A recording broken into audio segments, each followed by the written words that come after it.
janë zgjedhje midis republikanëve dhe demokratëve. Janë zgjedhje midis mirës dhe të keqes.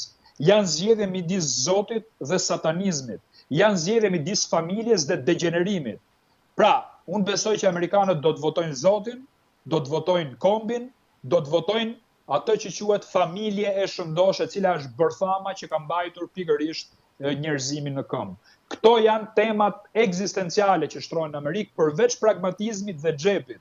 Unë kam pasur në studio Mark Crawford, i cili do jetë edhe ditë në hënë në studio, është një Amerikan që ka votuar për Donald Trump në Ohio, në shtetin e Ohio's, dhe ai tha unë do votoj për xhepin tim, Aulon.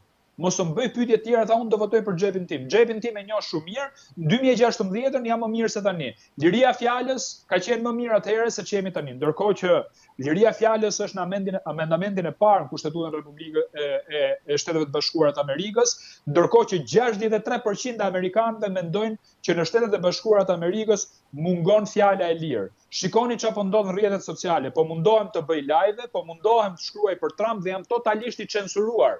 Kam një faqe me 18.500 ndjekës dhe nuk lejojnë të bëjnë live.